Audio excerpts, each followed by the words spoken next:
E aí, pessoal, boa tarde. Mais uma vez, é muito bom estar aqui com todos vocês. Nosso objetivo aqui hoje, conforme foi anunciado, é falar um pouquinho sobre ransomware, a nossa experiência com resposta a incidente sobre tal malware, tá? Antes de falar sobre ransomware, eu queria fazer uma analogia breve, né? Existe uma teoria muito clássica, não sei se todos vocês conhecem, sobre cisnes negros, né? E eu quero fazer essa analogia muito forte com ransomware. O que isso tem a ver? Nós vamos falar aqui sobre ransomware, sobre processo de resposta a incidente, sobre o que fazer antes, depois de um ataque, durante um ataque. Mas antes eu queria contar primeiro essa história para vocês. A história do cisne negro. Na Inglaterra, em 1697, toda a população só acreditava que existia cisnes brancos. Ninguém acreditava que existia cisne negro, ninguém nunca tinha visto um cisne negro na vida, né? E até que um cara chamado, um desvendador aqui, holandês, chamado Vladimir, esse cara, ele foi para a Austrália, e nessa expedição para a Austrália, ele avistou um cisne negro. A partir daquele momento, todo mundo começou a entender que existia um cisne negro no mundo. E não só porque ninguém nunca tinha visto, era que não existia. Essa analogia, em 2007, um cara chamado Nicholas Taleb criou uma teoria para o mercado financeiro chamada cisne negro. A expressão, né, se tornou popularizada por esse cara. Aliás, um excelente livro para quem quiser ler, se chama Lógica do Cisne Negro. O que tem lá? O que está lá descrito nesse livro do Nicholas Taleb? Uma coisa bem legal. Está lá escrito assim, ó, vou ler para vocês. São eventos impossíveis de prever, grava isso aí, galera. Não tem, mas eles têm consequências catastróficas. Por isso, é melhor que as pessoas assumam que podem acontecer e se preparem devidamente para quando isso acontecer, né? E tem 3 pilares essa teoria. Todo cisne negro é impossível de prever, tá? Tem uma retrospectiva muito fácil, então quando a gente olha para trás, fala assim, poxa, se eu tivesse feito isso ou aquilo, isso não teria acontecido. E na maioria das vezes tem alto impacto. Então, se a gente pensar num ransomware, pessoal, tem uma analogia muito clássica com o cisne negro, né? No mercado, de uma maneira geral, quando a gente fala a palavra ransomware, já causa aquele tremor na perna. Ninguém quer saber e falar sobre ransomware dentro das nossas corporações, mas é melhor que a gente assuma que um dia isso pode acontecer com as nossas corporações e se preparar para esse dia, do que simplesmente rejeitar e imaginar que isso nunca vai acontecer conosco. Um exemplo clássico também do cisne negro é o Covid. Algumas pessoas, né, subestimaram a existência do Covid e simplesmente, infelizmente, não estão mais conosco. Outras assumiram que, opa, o Covid existe e ele pode me impactar, e tomaram medidas preventivas ou até mesmo reativas durante a infecção e sobreviveram. E aí, sem mais delongas, vamos falar sobre ransomware, né? A questão é, vamos assumir que o ransomware pode acontecer conosco, nossas empresas podem ser infectadas ou impactadas por um ransomware, e se preparar para isso, se preparar de forma proativa, saber o que fazer durante um ataque e depois de um ataque, ok, esse é o caminho, né? Antes da gente falar e entrar mais nos detalhes do que fazer no antes e no depois, eu queria passar para vocês o que a gente tem observado quanto ao maior service, sendo o maior service provider do país, né? A ISH. Qual é o comportamento que a gente tem mais notado, né? São 3 pilares que todos os ataques ransomware, eles têm, todos os grupos de ataque ransomware têm se reproduzido, né? O primeiro deles é, sempre eles exploram um serviço que, na maioria das vezes, estão público, né? Uma publicação de vocês e tudo mais. Eles sempre aplicam técnicas de phishing, né? Tudo começa com um phishing. E por último, né, esses caras estão até inovando. Eles estão buscando profissionais insatisfeitos no LinkedIn, comprando credenciais de alto privilégio de acesso. Os vetores, né, são 7 grandes grupos que a gente tem observado, e os vetores sempre buscam conexões de 3389, RDP e por aí vai. Depois eu posso divulgar, inclusive, um relatório com uma riqueza de detalhes bem maior sobre ransomware. E aí, a estratégia que a gente tem que usar é a mesma para acidente aéreo, né? Todo acidente aéreo, ele vai gerar uma lição aprendida. E o que a gente quer compartilhar aqui hoje com vocês, o que eu quero levar para vocês, é as nossas lições aprendidas quanto a um processo de resposta a incidente de um ransomware, né? Bom, primeiro, antes de mais nada, é o que fazer antes, né? O que eu, LERT, quanto à instituição, profissional de cibersegurança, posso fazer dentro da minha instituição para, de forma proativa, se prevenir contra um ransomware. E aqui tem 7 passos que eu queria deixar para vocês. O primeiro deles, e talvez o mais importante de tudo, que pouca gente fala, é proximidade com o negócio. Dentro das nossas instituições, quem manda parar ou continuar é a área de negócio. Só que essas áreas de negócio, eles não sabem bits, bytes, o que é um ataque ransomware, o que é um ransomware, mas eles têm autoridade dentro da nossa organização de mandar parar, de autorizar uma janela nossa, por exemplo, para corrigir uma vulnerabilidade. Então, nós temos que aprender a se aproximar dessa área de negócio e falar um idioma deles. Eu brinco que a área de negócio não gosta de falar de CVEs, né, que é aquele código lá de vulnerabilidade. Eles gostam também de falar uma palavra que começa com C, mas se chama cifrão. A gente precisa falar com esses caras de dinheiro, né, o quanto que uma vulnerabilidade dentro do parque pode gerar de impacto ao nosso negócio, né? Outra coisa é bem clássico, monitore as suas superfícies, né? Todos os dias surgem novas superfícies no nosso ambiente, né? O que é uma superfície, né? Nós temos ali um perímetro de internet, nós temos um perímetro de endpoint, nós temos um perímetro de aplicação, e aí os nossos usuários vão lá e acendem um perímetro novo, por exemplo, dentro de uma cloud, né? Levanta um Evernote na vida, levanta um Dropbox, levanta um Office 365. A nossa área de marketing cria uma nova publicação, porque tudo ficou muito simples de ser criado, tudo se tornou muito ágil.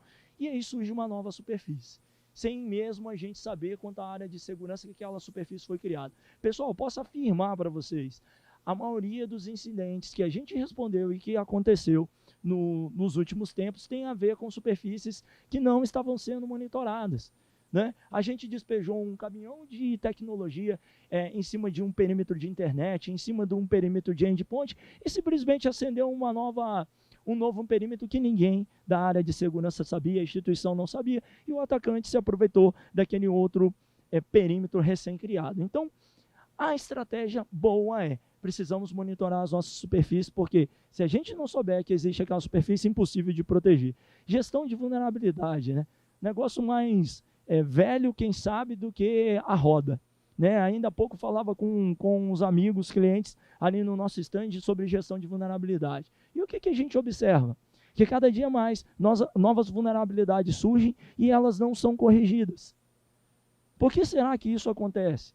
Porque ainda estamos falando com a nossa organização, volto para o primeiro ponto, com a nossa área de negócio, sobre CVEs, sobre bits e bytes, sobre ataques A, B, ou C ou D.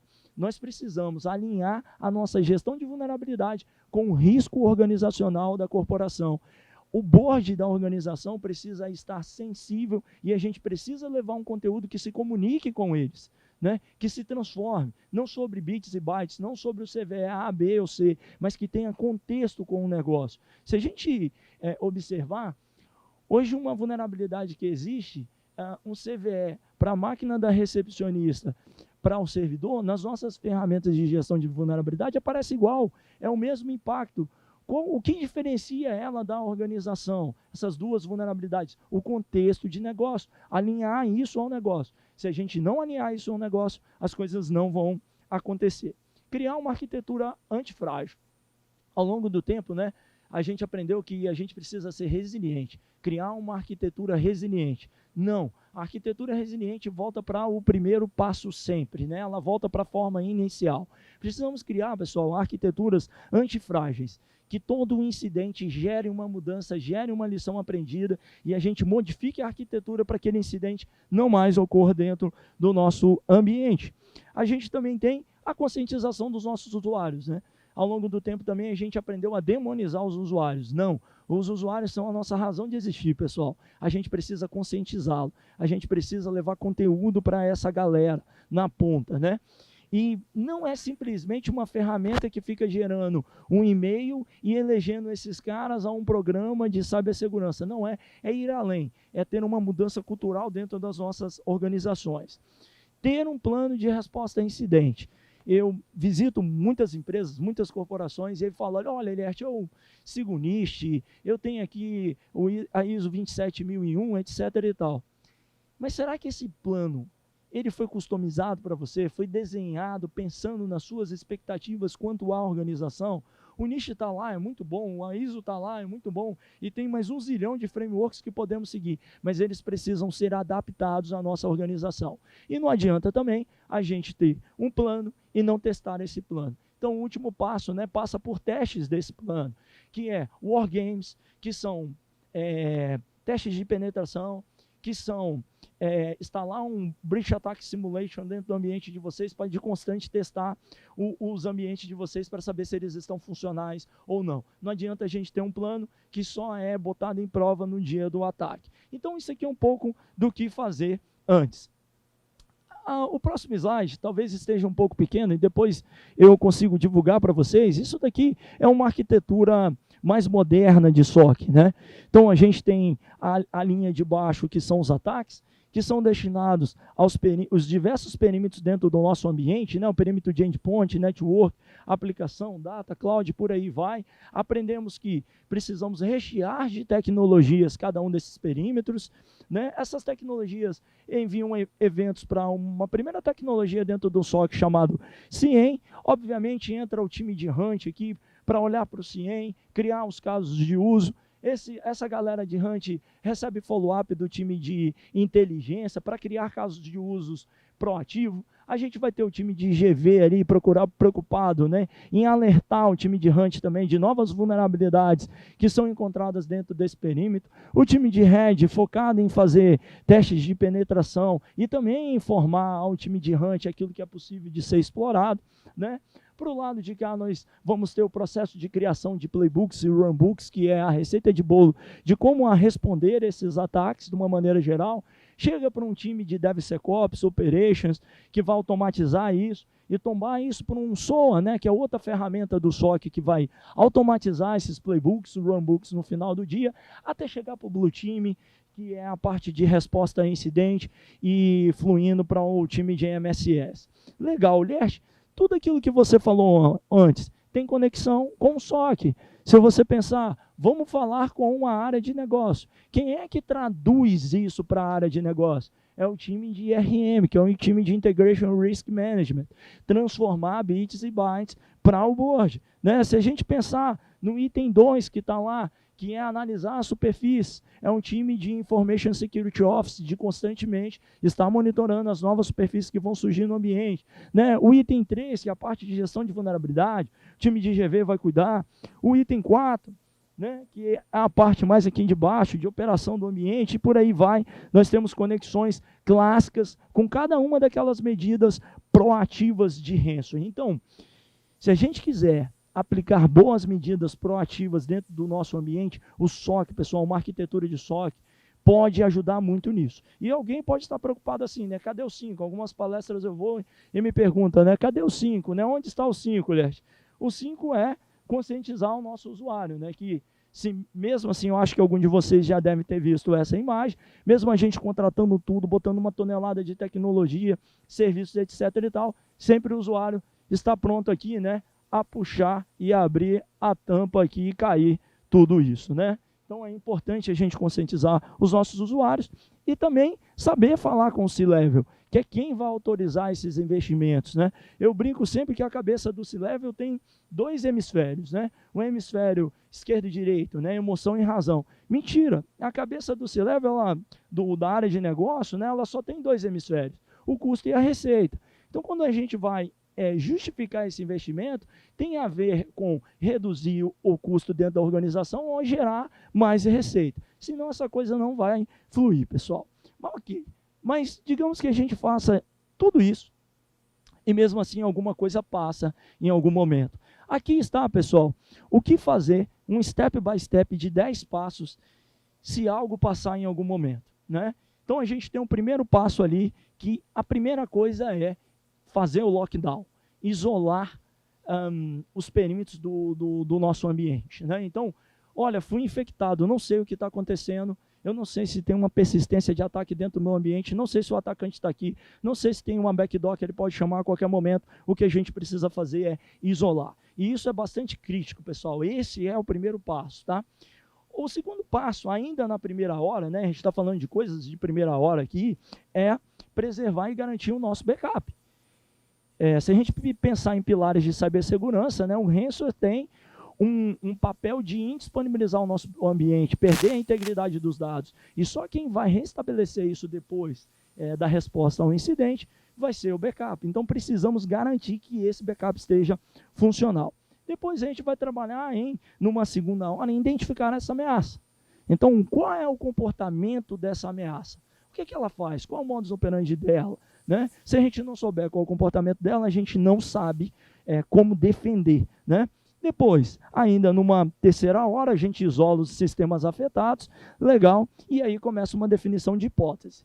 Baseado nesse comportamento, qual a hipótese provável para a gente poder responder a esse ataque, né? E evoluímos para uma estratégia de, ok, a hipótese mais provável é essa, e aí, como mesmo dia, a gente começa a mitigar. Pessoal, mitigar não é recuperar um ambiente, né? Mitigar não é restabelecer como estava antes, mitigar é estancar a sangria, mitigar é parar o ataque, né? E isso acontece dentro do mesmo dia. A gente tem que tomar bastante cuidado aqui, porque no momento do ataque vai aparecer uma centena de balas de prata para vocês, pessoal. E a gente vai falar isso um pouquinho mais adiante aqui ainda na nossa apresentação. Olha, a tecnologia A, B, C e D, se instalada no seu ambiente, vai resolver agora, vai parar isso. Pessoal, na maioria das vezes, o que observa é que isso não funciona no momento da resposta a incidente. Nós precisamos tratar isso posteriormente. No momento da resposta a incidente, o que funciona, na maioria das vezes, é usar o que você já tem. Porque parar, né? Eu imagino aqui que o ambiente de vocês, né, as equipes de segurança não devem ter mais de 4 ou 5 colaboradores.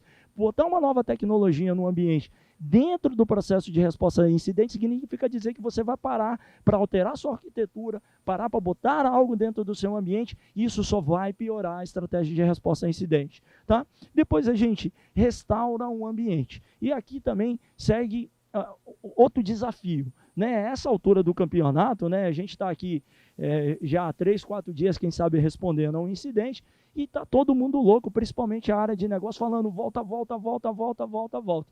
E ok, vou simplesmente apertar o botão de restaurar o backup e tudo vai estar funcionando? Pessoal, poderia ser assim, mas a melhor estratégia é, se você for invadido, qual a probabilidade do seu backup conter uma vulnerabilidade? É bem alta. Então, a melhor estratégia é a gente sempre restaurar partes do ambiente para um ambiente de quarentena, fazer o que a gente chama de hardening, que basicamente é buscar, né, as vulnerabilidades que aquele malware explora em cima daqueles servidores, enfim, os ativos que você tem dentro do ambiente, sanitizou, fez um hardening, aí sim, reabilita isso dentro do ambiente. Mas nesse momento vocês vão estar recebendo uma pressão altíssima do negócio e eu vou explicar como é que a gente consegue mitigar isso também. Depois a gente migra isso para o ambiente de produção e o 10º passo é, sempre tem que gerar uma lição aprendida. Lembra de tornar ambientes antifrágeis? Tornar ambientes antifrágeis é exatamente isso. Nesse momento a gente vai estar aprendendo. O que a gente precisa melhorar no nosso ambiente? Aí sim, pode ser que eventualmente a gente tenha feito um diagnóstico que precisa de uma tecnologia nova, A, B, ou C ou D, né, para poder implantar dentro do ambiente, mas isso é posterior ao processo de resposta. O último slide que eu gostaria de deixar aqui é a governança da crise. Responder a um ataque ransomware é crise. E aí eu queria deixar aqui algumas dicas sobre governança de crise. A primeira delas é, né, primeiro tenha um gerente de crise. A gente precisa de uma pessoa que esteja habilitada e treinada para mandar parar, fazer, continuar e seguir. Né? Segunda dica são só os especialistas que vão trabalhar, pessoal. São esses caras que desarmam bombas, que eles vão trabalhar no processo de gerenciamento de crise. Não tem time de triagem aqui, pessoal. Não tem júnior trabalhando no processo de resposta a incidente. Tem especialistas, tá? E aí outra dica, né? A gente tem muito aquela mentalidade, olha, vamos trabalhar com uma equipe em 24/7 que vai mudando à medida com que o tempo vai passando. Não tem isso, pessoal. Existe um grupo de trabalho que é criado e vai até o fim, porque senão, se for passando o bastão, tem muita perca de formação. Execução, né? Então nós vamos trabalhar, né, executando um plano que foi criado. War Room. a gente precisa ter um ambiente tranquilo de trabalho separado para isso, pessoal. Eu já respondi a ataques junto com o time que simplesmente o War Room, um espaço dedicado àquilo, não tinha conexão para a internet e nem pegava sinal de 4G. Aquele espaço simplesmente não servia para nada. Uma parte de comunicação saudável e controle, pessoal. É uma cadeia de comando e controle. Funciona igual guerra. Vai seguir aquilo que o gerente de crise determinar. Os 3 últimos pontos decisores. Eu entro em muitas salas de crise, às vezes, que tem 25 pessoas num processo de resposta a incidente. Ninguém sabe o que vai fazer, e aquele sintoma, né, para os mais antigos, do urso do pica-pau. Todo mundo correndo para um lado para o outro, tentando executar coisas que, na maioria das vezes, não faz nada.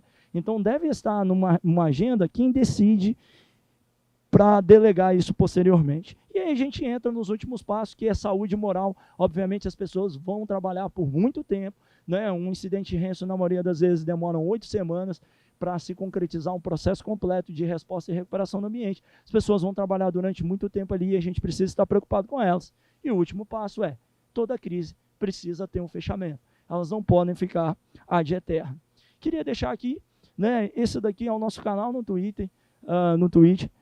Nós temos um time só de ThreatTel. Esse time de CTI, ele é batizado internamente como Renal Security Research. Vocês podem acessar esse canal nosso no Twitter. Lá a gente divulga todas as ameaças que a gente tem encontrado, nossas análises, relatório, um canal gratuito que vocês podem acompanhar.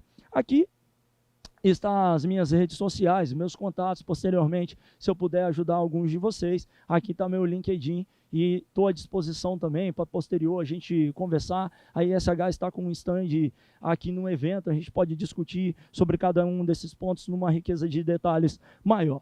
É isso, pessoal. Espero ter agregado para cada um de vocês sobre um pouco de conteúdo de resposta a incidente antes, depois e durante um ataque ransom. Ok? Dúvida? Alguém tem alguma dúvida? Opa, ali uma.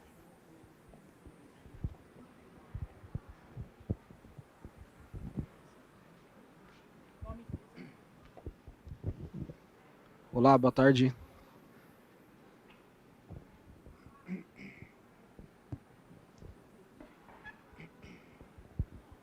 Boa tarde, me vendo?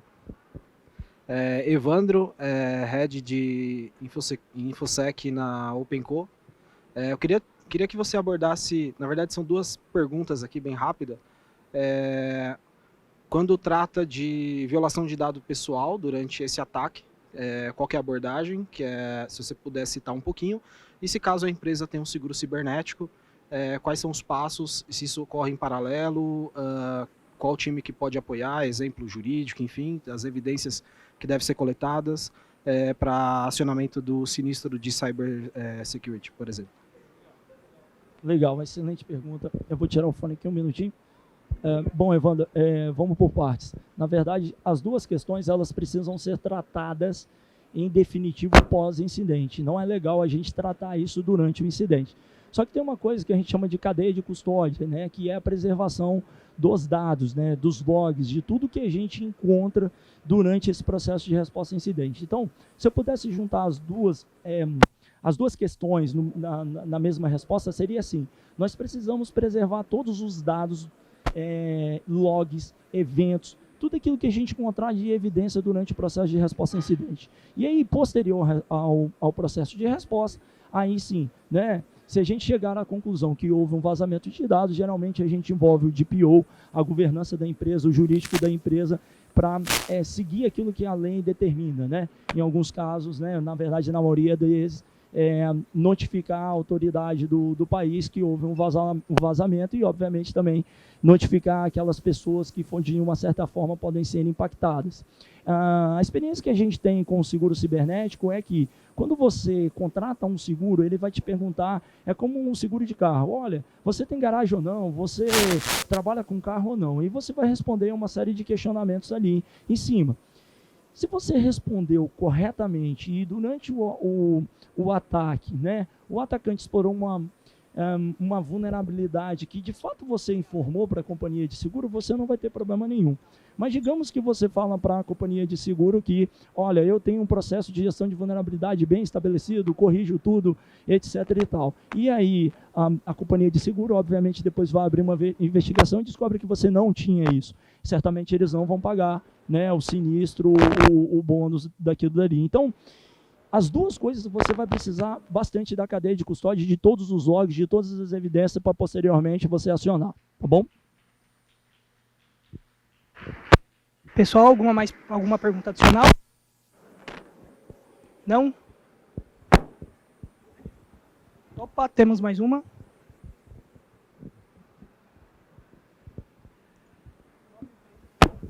Boa tarde, Felipe aqui falando.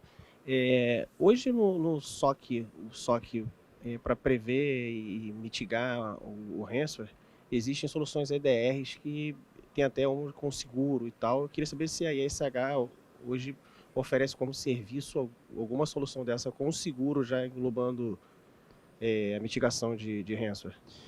Sim, a gente tem essa oferta. Estou voltando aqui voltando para o slide do SOC para ficar melhor da gente responder essa pergunta. Sim, né, se a gente for observar aqui, está até destacado em roxo aqui, né? No perímetro de endpoint, a gente vai ter soluções de EDR que conseguem levar para os nossos clientes em formato de serviço mensalizado, e a gente, uma das tecnologias, né, de EDR que a gente leva para os nossos clientes, né, englobando a nossa oferta de SOC, é o fabricante SentinelOne, e a SentinelOne tem sim um seguro de cyber dentro do EDR já. Tá? É óbvio, né? Tem uma série de características ali que a gente precisa cumprir, mas respondendo de forma rápida, nós temos, faz parte da nossa oferta de SOC, está aqui no perímetro de endpoint, e o nosso principal parceiro para isso é a SentinelOne, que tem o seguro de cyber.